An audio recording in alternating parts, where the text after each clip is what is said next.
Okay, what is this game even called? So this game is called World of Warcraft, the trading card game. You told me Hearthstone is based off this game. It is a simplified version of this. So what are the fundamental differences between this and Hearthstone? All right, so the most important thing in WoW TCG is that you are able to play on your opponent's turn as well, not just on your own turn. So you can interact on your opponent's turn by using abilities or using your cards in your hand with your resources that you have to play them.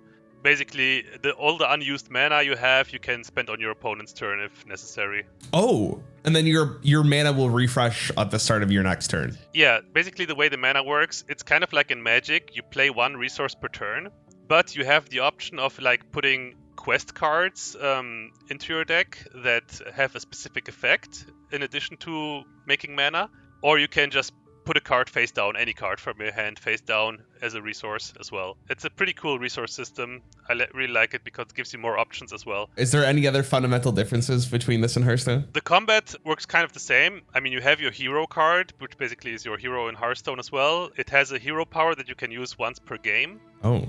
Yeah, you can attack with your hero if it has like a weapon equipped to him. You have other kinds of equipment as well that you can attach to your hero, like armor that you can use to prevent damage once per turn. And yeah, of course, you have your allies, which are minions in Hearthstone. Those are helping you as well, of course, to win the game. If I have any questions, I guess I'll ask, just like I did with all these other card games that are so different. All right, let's do Leroy Jenkins first. Classic in both Hearthstone and in WoW TCG. All right, so Leroy Jenkins is 4 mana, 6/1. So it's a slightly different stat line. When Leroy Jenkins enters play, exhausts all other allies in your party. They can't be ready during your next step. Say Leroy Jenkins. Leroy Jenkins! So if you don't say Leroy Jenkins, does he not get charged? Or is... That's right, you have to say it. You gotta be a role player in this game. So basically, ferocity is charge, and exhaust means it's like Magic when you tap stuff. If you want to use a card, you have to exhaust it. So you turn it sideways, like in Magic, you would tap a card, and then when you ready it, it's available again at the start of your turn. But in this case, it can't ready during your next ready step. Oh, okay. He charges in and like stuns all your units because what the hell, he just ran in.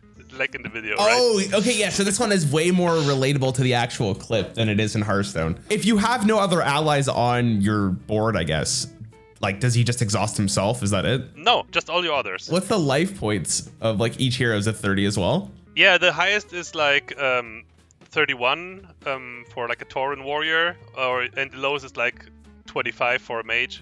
Okay, so it adapts based on the class you're playing. Correct. Every class has like a set amount of life. All the classes play differently in that regard as well. I would imagine exhausting your other allies is pretty bad, but I don't think you would play this card when you have other allies on the board unless you could kill your opponent, right? Like, I'm gonna compare this quite a bit to Hearthstone. You don't just play Leroy just to play Leroy. Like, you usually have a reason to play him unless it's like the worst thing you can do, or like, unless you have no other options, I should say. So I don't think the first effect is nearly as important as saying Leroy Jenkins. Like, I think that's where this card really shines. And I would imagine charge is pretty powerful in a game like this, or ferocity. So I would imagine a card like this would be good. You are correct in a way. Like, this is one of the first cards that was released. It's from the first set when the power level of the cards was not that great yet. For that time, it was a great finisher card. It was a great finisher in an aggro deck. Basically, you would not care about the first effect since you would just finish the game with Leroy Jenkins, 6 to the face. You're right in the way that it's a good card. Let's go. Hell yeah. Nice one. All right, interesting. I'm kind of excited to see the rest of these, if that's what Leroy looked like. All right, what is next? This is going to be our first Horde ally. So Jin the Reckless? Okay. So this is a Horde card. Does that matter at all? It matters because, like, obviously you can play either an Alliance deck or a Horde deck. There's like some neutral heroes that can play neither Horde nor Alliance. They can only play neutral cards. Oh, like let's say I'm playing Druid, right? Can Druid play any class or any card that's from the Horde faction, or is that not how it works? So basically, when you select a hero, right, you build your deck around that hero.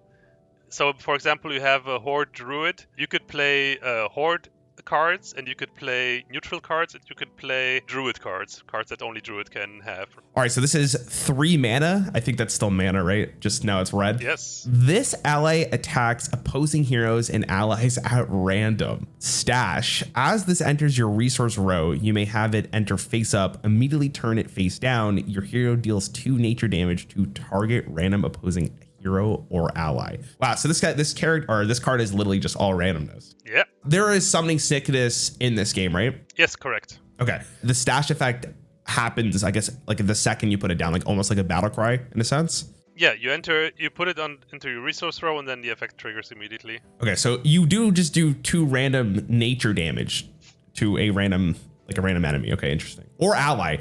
Okay, hold on. I would imagine that this is absolutely garbage. Like, why would you ever want to take the risk of hitting your own things? That feels like it's super bad. None of his effects can actually hit like your own hero, it just hits allies. So you basically want to put this down as like your only ally on the board or only minion on the board. I don't know how easy it is to ping in this, but like 8 damage is pretty substantial. Like, I don't think in Hearthstone we've ever had a 3 mana minion have 8 attack.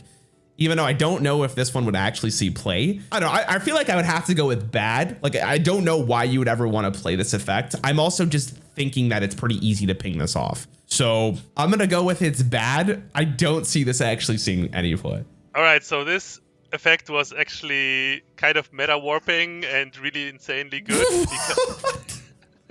Not because of the stats or like what it does when it's in play, but because of the stash ability, and people were triggered beyond belief when the stash wouldn't go their way because of the randomness factor. There was not many cards with randomness in WoW TCG, so having a card with random attached to it that was that good, already back then people were losing their shit about it. So yeah.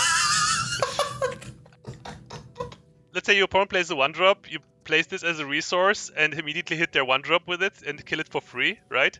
Right. So yeah, that could be GG in some cases already, but it could also obviously just hit the hero and not be of any use otherwise. Wow, that's actually insane. Let's go with the neutral minion. Deathwing the Destroyer. It costs 60. What? Yeah. It doesn't have any damage and it has 40 health. Okay. First of all, before I say anything, Master Hero is the card type, which means it's kind of like a Jiraxxus. It replaces your hero. Okay, that makes a little bit more sense. Okay. All right. As an additional cost to play, destroy any number of cards you control. You pay 5 less to play Deathwing for each card destroyed this way. Okay, so it kind of almost matches the effect of the other Deathwing. Like, you lose cards for just like a board clear. So the Assault 5, what does Assault 5 mean? Assault 5 means that it has 5 attack when you're attacking with it. At the start of your turn, target opponent destroys 2 cards he controls. So you're picking your opponent to destroy 2 cards that they control. Yeah, exactly. In case you play against multiple opponents, but usually it's just your one opponent that you have.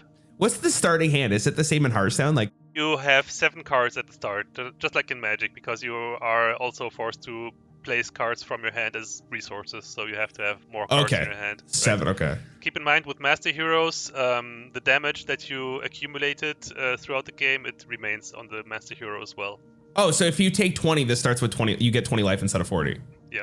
Okay, so without really knowing how, like, realistically how expensive this is, it seems insanely expensive, but the effect is obviously really good. Assault 5 seems great. Getting 5 damage per turn, I would imagine, is pretty great. And then forcing your opponent to destroy 2 cards they control, that's nuts. The question is how likely are you to actually play this? Because you're losing a ton of resources for playing this effect, but you're also forcing them to just slowly like reduce their resources. I don't know, I feel like this would be good. Like, again, I don't know how hard this is to actually just play, but I mean, if you got this effect off, it's a game-winning card in itself. So I would imagine that if it's played, it's good. The question is, can you play it? Which I'm not sure, but I mean, it's definitely, I would hope that for their first card game, they made it playable. So I'm gonna go with it's probably good. Well, you are correct. You have to destroy like 12 cards to play it for free, which seems like a lot. But there are some cards, for example, Mirror Image, which generate 4 cards at the same time with 1 card. So you would just play a lot of cheap cards, and you just destroy them all at once to play an early Deathwing. Comparison to Hearthstone, let this card be good in Hearthstone. You get 5 attack every turn, and you force your opponent. Basically, your opponent would never have a minion to play, unless it had charge. And Rush didn't exist at the time when Hearthstone Classic came out. So yeah, this card would probably be pretty nuts depending on the mana cost. What do you got next?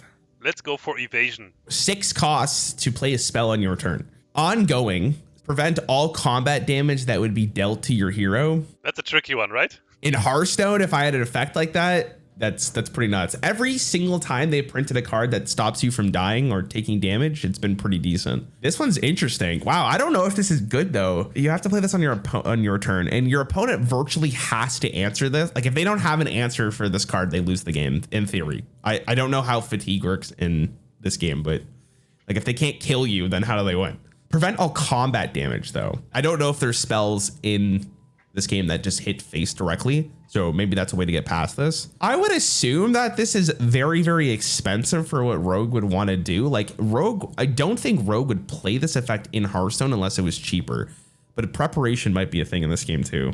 And it is a card that can just maybe win you the game depending on what deck you're going against. I would imagine like this is nichely good. Like there's circumstances where this card would be insane, but like probably majority of the time it's just not good enough. I personally never saw this card see any play, so I assume it's bad. I guess it could be good if you play against a very specific deck, but usually all the decks have kind of have answers or just don't care about the card because they can win in other ways. Yeah, so it's like too expensive and the effect is just not worth running into your deck. Yeah, like it's not worth paying the resources for. It's a bit too expensive. Okay, let's show you a quest card so you have an idea what quests actually look like. The reason for this season. So it costs 3 to play this. So during your turn, pay 3 to complete this quest. And then your reward is you draw a card. If it's December, draw another card. What could it be? I mean, in December, this card seems like it's insane. Maybe every other month, it's not so much. I don't know how great card draw is in this game, so maybe just drawing 1 card, like paying 3 to draw 1 card is just like good. So without knowing that, I would assume that if it's in December, this card is good. But other than that, it's like probably average to like weak. This card is below average. Even if it's December, drawing 2 cards for 3 mana is not that great. Usually there are some cards that give you the 2 cards for 2 mana. The effect, the requirement for that is usually a bit harder, but you can build your deck around it.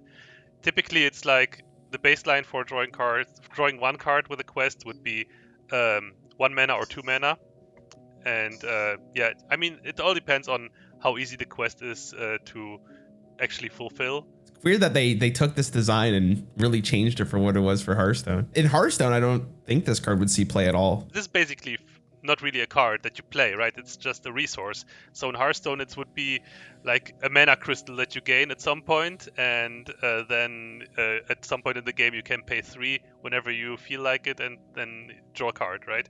Yeah, if you need it. That seems bad. It is, but like if it was like 1 or 2 mana, it would be better. All right, I got something special for you. Just for you specifically. I know you're a big fan of the Saviors of Uldum trailer. So this is a location. So I don't know if you knew this. For their most recent expansion, the one that's coming out next month, they are adding locations to the game. So do locations work the exact same way as they're introduced into the new expansion then? Locations are kind of the same as quests in a way that you play them as a resource face up. Unlike quests, you can use this effect every turn if you want to.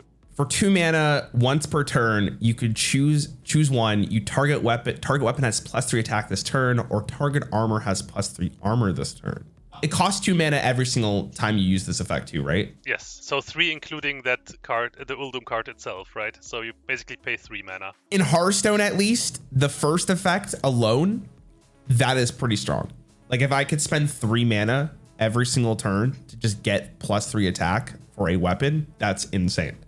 So I think just like right there, this card is strong. The second one is harder to judge just because I don't know how like what damage is like in the game. I don't know how well it translates over to like mana translates from Hearthstone into this, so I'm kind of basing it off Hearthstone. I would pay 3 mana to give my weapon +3 attack. I don't even have to look at the other one. I think this card's probably pretty good. So this card, yeah, it's not really that powerful of an effect, unfortunately. Oh, wow. There's way better locations that you can use with effects that are like not as pricey as this one. Yeah, I was gonna say, if this is a neutral effect in Hearthstone though, like I would put this in like every rogue deck possible. Like this would be pretty great to just guaranteed have like a 4 attack weapon every single turn, or even potentially more like in Shaman with the Doomhammer. Like that's disgusting. Oh yeah, with the Doomhammer it would be pretty nuts. Like that's gross. Okay, let's show you a weapon then. Let's go for Twig of the World Tree. All right, so this is 3 mana or 3 resources, I guess, for a 4/3 weapon, and it is a 2-handed weapon. Does that matter? It does, because just like in World of Warcraft, you could equip a lot of stuff to your hero, and also items like rings and necklaces and stuff. So some of the decks, they wouldn't play any minions, any allies whatsoever, and they would just rely on their own hero and equipments and spells. The rules of this weapon is destroy one of your resources. You pay 3 less the next time you strike with Twig of the World Tree this turn. Strike cost is usually 3 on the bottom right. So whenever you would want to strike with the weapon, you would have to pay 3 and then exhaust the weapon, and then you would hit your opponent for or unit of theirs for 4 damage. Okay. Wow. You could use this offensively and defensively. So if you're getting attacked, you can also just I'm gonna strike back for 3 mana. Wow, this is really hard. I like the fact that when an enemy minion or an ally is attacking you, you can turn your weapon on and deal damage back. That's pretty interesting. I don't know. This is actually really hard to evaluate. Again, like I haven't seen any other weapons besides this, but like this seems like good. I don't. Maybe because it's 2-handed, it's weaker though.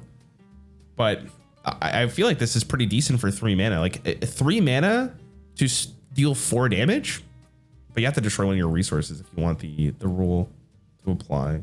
No, I'd go with like this card's probably pretty good. Yeah, so this was also one of the first cards in the game, and it was really good at the time. Basically, what you would do is you would be able to attack multiple times with this weapon with some use of other cards. So you would just boost this weapon. You would be able to strike with it. Then there's another card that you can use to basically give your hero Wind Fury, right? So you would attack again with this. The reason it was so good is because you could make this strike for 0 mana. The downside of any other weapon would be that you would have to pay mana to strike with it. In this case, you wouldn't do it, so you would deal a lot of damage without having to pay the mana to actually deal it in other ways. It's like a combo card, right? So this was basically an OTK combo deck. You explaining why this card is good is just so interesting to learn or to listen to from just like someone who just plays Hearthstone all the time, right? Like that's so much more nuanced than what Hearthstone just offers you for weapons. That's crazy. Let's do the Horseman's Horrific Helm. Okay, so this is a helmet. If this armor would prevent damage, you may laugh a scary laugh. Wait, what?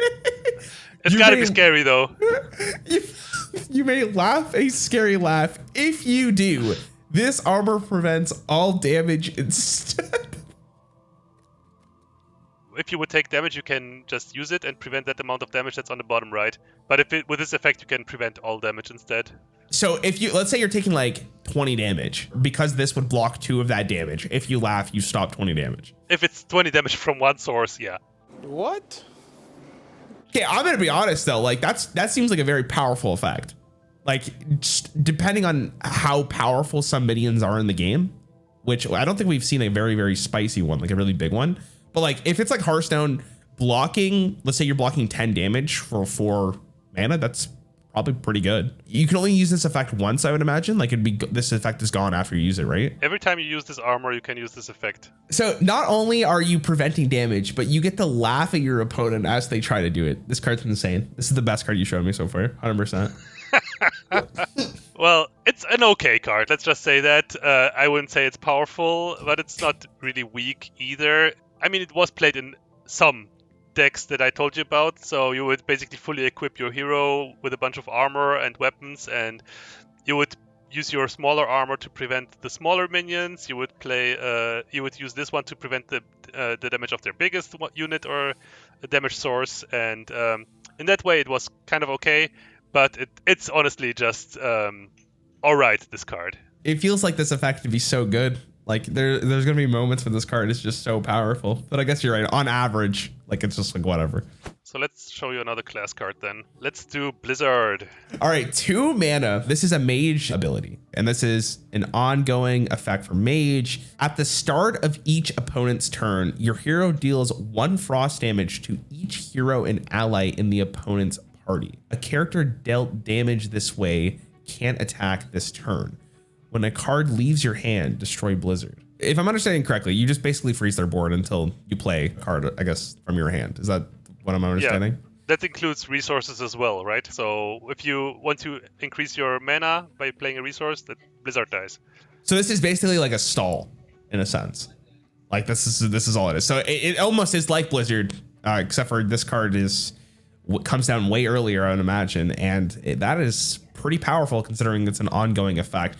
But you did tell me that there are ways to deal with ongoing effects from the other card, or from that rogue card. So if your opponent has a way to answer this, again, this card is not great. I guess it delays damage for maybe a turn, potentially more though, depending if your opponent can answer this. In Hearthstone, if I can have a card that says, stop my opponent from attacking with any of their minions until you play a card, that seems good. Like that card would see play for 2 mana. That'd be toxic, but it would see play. This card probably is decent. I would probably give it to at least good. Like this seems like, I think in the right deck, this card would be probably pretty nutty. Yeah, so this card is one of the best mage cards ever printed in this game. It's like such a powerful effect. The fact that you can hold it for multiple turns, right? Because at least you stop them from attacking once, hero and units included. So it also freezes face basically. In Hearthstone, this would be insanely powerful, right? This would be broken. This would be the worst thing to play against ever.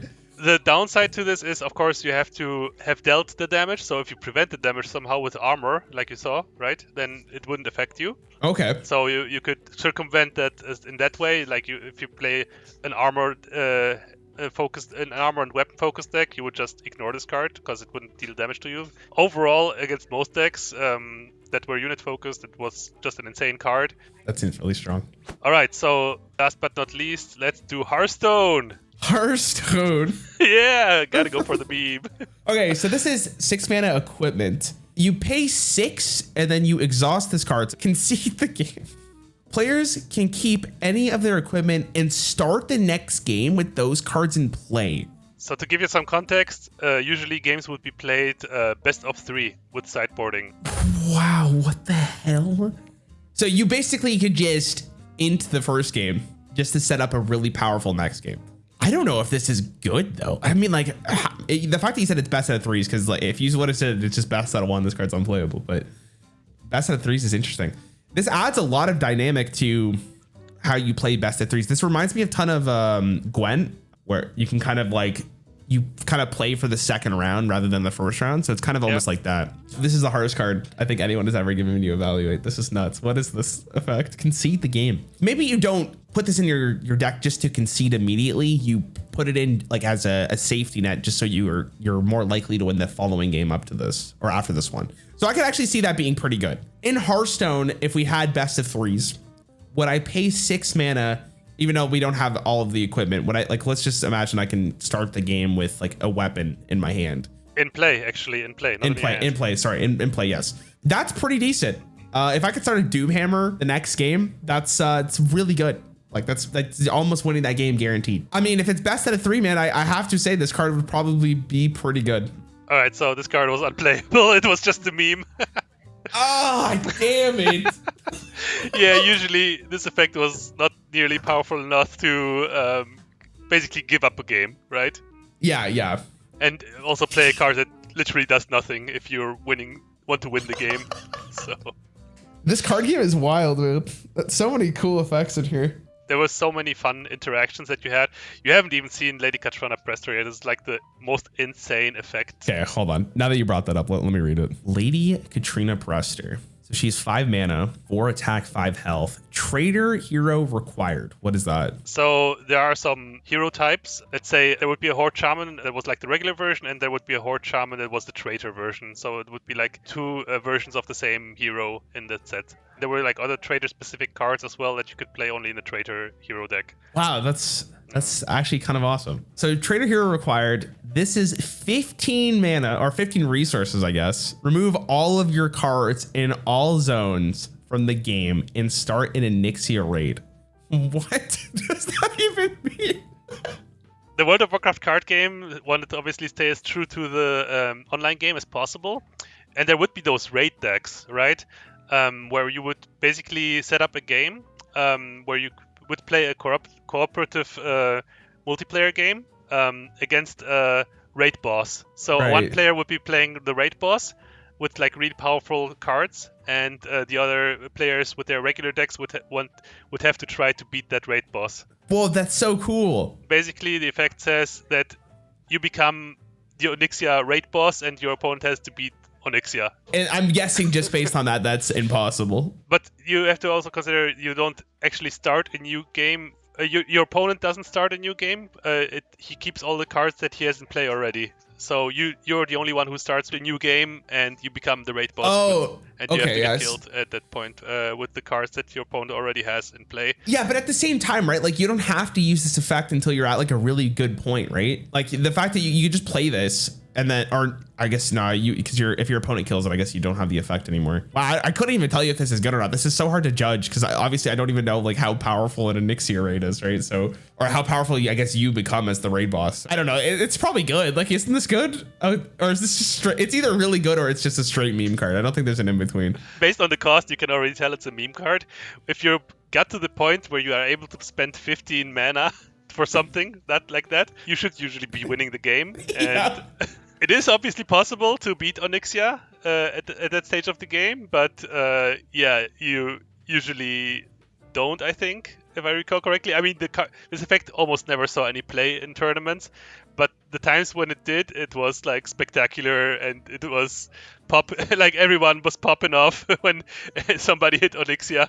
Yeah, dude. Oh, 100%. It was an amazing moment in tournaments. What an interesting idea for a card too. That's actually crazy. Maybe on my own, I might actually scroll through a couple of these because they're so whack. It's definitely worth it, and like I definitely suggest you check out those other cards as well.